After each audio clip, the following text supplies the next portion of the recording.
Welcome back to our journey with Jeff. Having mastered the fundamentals of TREC and Trella, he's now ready for his next big lesson. A client, Mr. Henderson, is preparing to sell his home. As they walk through the lush garden, Mr. Henderson points to a small oak tree. "Jeff," he asks, "I planted this tree when my son was born.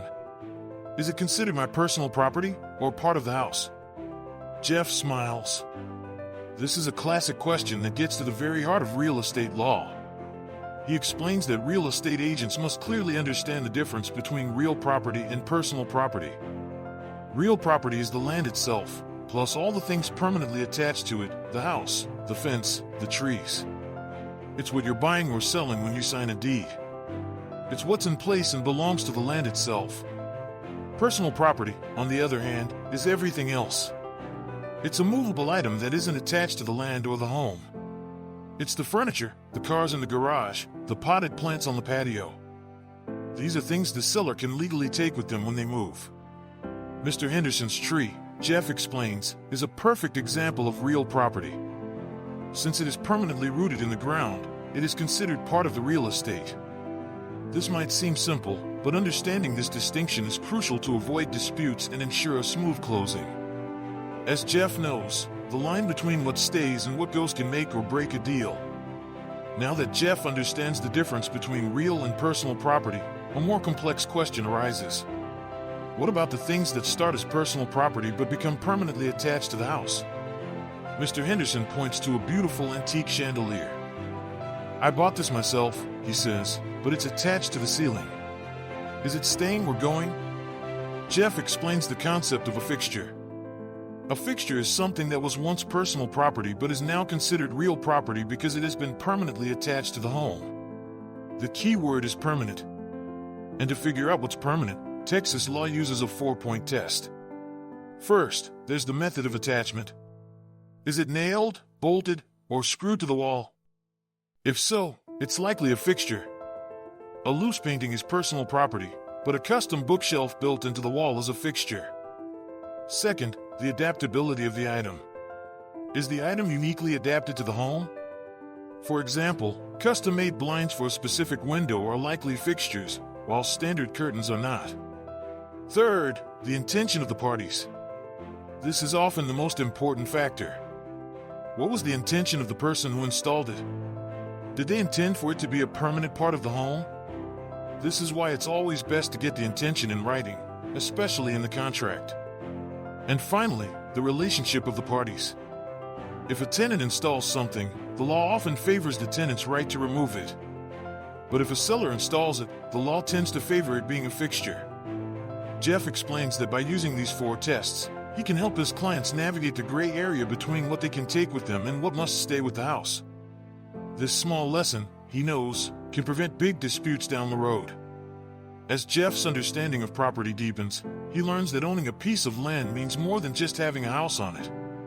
It means owning the rights to everything above and everything below. This is what's known as the bundle of legal rights, and it's what gives a property owner true control. Think of it like this: your property is a column of air, from the heavens to the center of the earth. You have surface rights, the right to use the land itself. You have subsurface rights, the right to the minerals, oil, and gas found beneath your property. And you have air rights, the right to the airspace above your land, up to a reasonable height. But these rights aren't always a package deal. It's crucial for Jeff to know that in Texas, these rights can be sold or leased separately. For instance, the mineral rights to a property are often severed from the surface rights, meaning one person could own the land while another owns the oil underneath. This is a critical point for any real estate exam. The sale of a property does not automatically include the mineral rights. Jeff understands that he must always check the title and the seller's disclosures to see if these rights are included in the sale. It's another key detail that separates a good agent from a great one.